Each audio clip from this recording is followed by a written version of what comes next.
I have been wondering where K Michelle was. Like, girl, where you been? You ain't been tweeting or saying nothing. All of this stuff and shenanigans going on the Real Housewives of Atlanta, and you have been silent. Now, granted, she has the right to remain silent should she so choose to, but it has just been a little bit dry on the Twitter streets. We've just been following Angela's capers on Twitter, okay?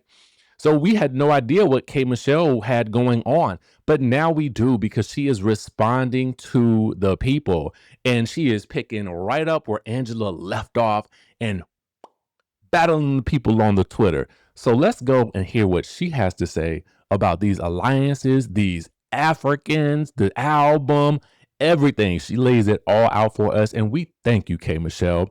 So she says, F all y'all. All these ridiculous think pieces. Her mama shouldn't have been in no club talking ish about nobody and trying to form her daughter an alliance in a hookah lounge past midnight. Now, first things first, you didn't tell us initially that she was trying to have you form an alliance. Who is the alliance against? I thought that you just said that Shamea has said that the candy coated clique didn't want her around you. And now we get this intel about an alliance. So what's tea, babe? What's tea? So she says, I don't care if her biddies was over her shoulders. I didn't do it or say a word. Do what? Say a word about what? Because you did tell us about this whole situation. And you did bring up the mama's tig-old biddies in the conversation with Pinky, or at least in your confessional. So we wouldn't know about the tig-old biddies unless you brought them up, which seemed to be quite irrelevant to the conversation. But these are just things I'm pointing out, okay? So I'm just questioning when she says I didn't do it or say a word, what didn't you do? And then what didn't you say a word about? Because who was it about? And is this you saying a word now? Or was that you saying a word to Pinky? I'm just trying to understand, okay? She says, it was brought to me and 4 random Africans at a table. I be minding my business. I had to get a little twang to the voice, you know what I'm saying, in order to give you the K Michelle experience, all right? 4 random Africans at a table. I was just asking y'all about these Africans yesterday. Did I not just ask y'all about these Africans in yesterday's video? I wanted to know, what country are these Africans from? Are we going to be seeing these Africans on the show at some point in time? I think production needs to bring in the Africans. Okay. Is it Atlantafrica? Is that what it has turned in? Atlantafrica? Is that the new Atlanta name? Because the way these people just be rolling out with these Africans and the random Africans, and I'm like, is the random African like a little bit of a dig? I don't really know. Why is it always an African somewhere in the mix of Real Housewives of Atlanta drama? Anyway, she says, I'll be minding my business. So someone had basically said, pointing out speaking on mothers was such a good point. I guess they were talking about maybe K Michelle speaking about her experience with Shamea's mother, okay? Mama Morton, okay? The people are coming for Mama Morton. Dang, Mama Morton just be over there trying to pray. She just be over there trying to pray, baby. And y'all have just ripped up this woman, talked about her tig old biddies, and just run with it. All right? Poor Mama Morton. So K Michelle then says, I'm not sick anymore. Anything goes. Now look at God. Call it Twitter gangster if you want. Funny how everybody is now on Twitter expressing themselves.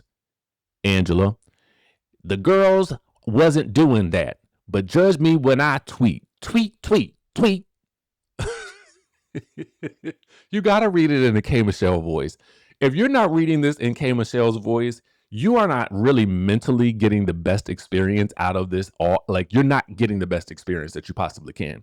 I am reading in my mind how K Michelle would be saying this aloud. Okay. So forgive me in the twang, but you got to give it the energy that it deserves when we're on the platforms, giving you guys the information. You know what I'm saying? And I'm from the country anyway, so it ain't too far from what I might be talking when I was growing up anyway. Y'all know what I'm saying, okay? Well, she's joining the likes of Angela, who has been fighting for her life with the people on the Twitter these days. And I got an update on just stick around. We got an Angela update in the Twitter situation in just 1 second. Because Angela, I like her. At times I do. I really like Angela, but we gonna talk about it.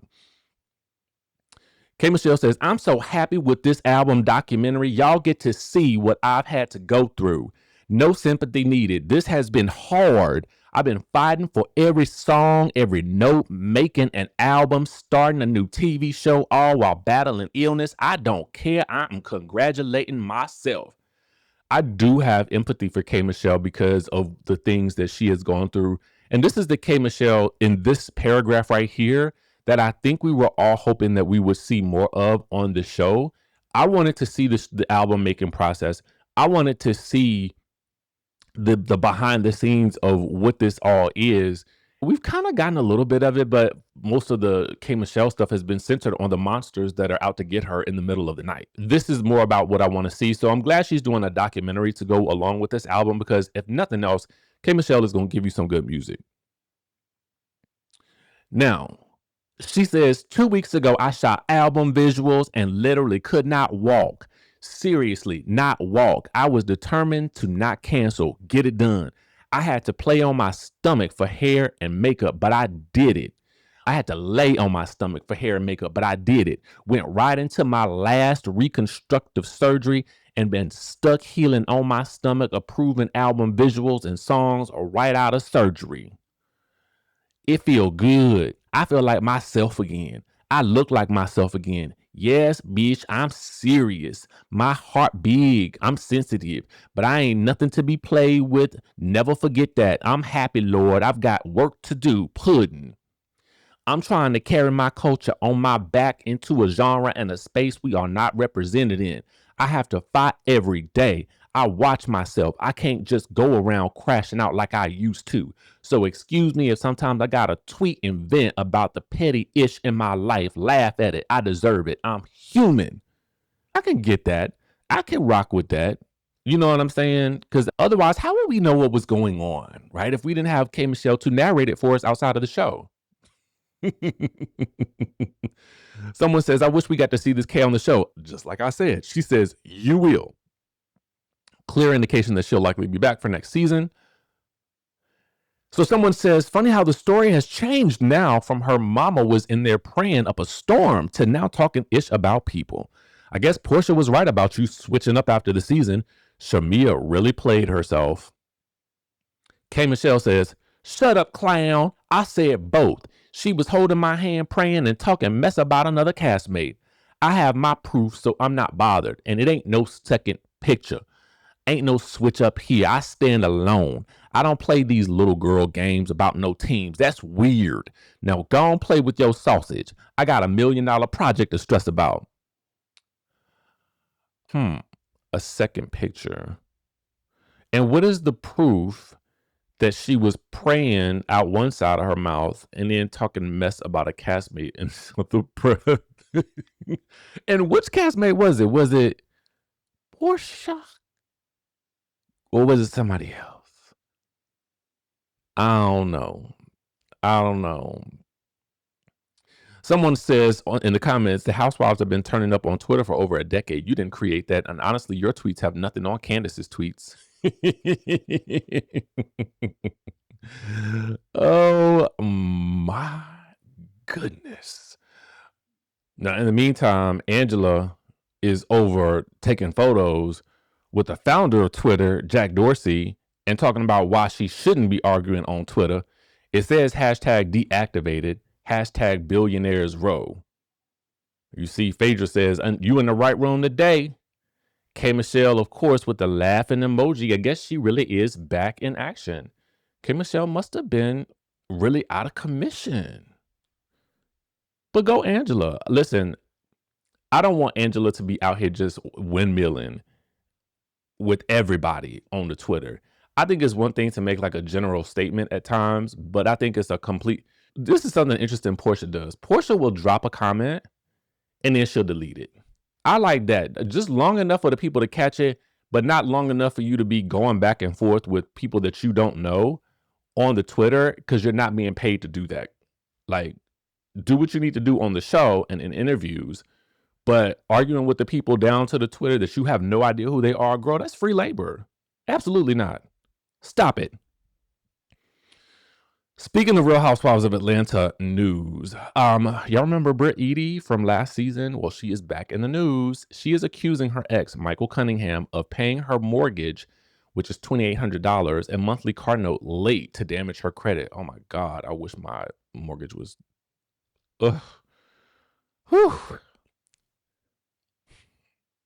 Looking at this number, I'm just like, my God, it could all be so simple. Anyway, Britt is accusing him of doing this, of using money and emotional pressure against her as their divorce battle intensifies. In this filing on June 1st, she alleged that he subjected her to financial and emotional abuse by paying the mortgage and the monthly car note late. She also claimed that he stopped paying her $429 car insurance, homeowners association fees, and utility bills. Apparently, he has been the breadwinner during the marriage, and she is completely reliant upon him for financial support and maintenance, the filing states. He is financially abusing her. She says she is unemployed, alleged he earns $30,000 per month. She further claimed he engaged in acts of contempt and is intentionally damaging her credit to gain leverage in the case. Now, we know that they married in 2021 and they separated after 5 years. Edy announced a split in December, on December 31st, writing, "I'm done hurting and I want to be happy in my next chapter." Now, he has not publicly addressed the latest allegations, and he previously requested that Edy cover all legal fees. Court-ordered mediation must occur by July 31st. I would have to wonder if this is like maybe proof that she deserves to get some form of alimony, or I don't know what else the people get when they get divorced. Y'all know what I'm talking about. It's early in the morning. My mind is still processing these K. Michelle tweets. But anyway, that's the tea, y'all. I thought she was doing some work with that Crash for Cash man. Maybe that was just like a one-off project or something like that. But that's what I thought. There's no shade or nothing like that, but I did think that. So anyway, y'all let me know what y'all think about these stories. Are you happy that K. Michelle is back to Twitter? Tweet, tweet, tweet, tweet. Let us know in the comment section down below. And of course, make sure you guys hit that subscribe button, hit that notification bell button, clap the like button on this video if you like reality TV related content, and make sure you hop down in the description and the comment section and grab the Faceless content course, because it is going back up. All right. With that being said, I will catch you in the next video.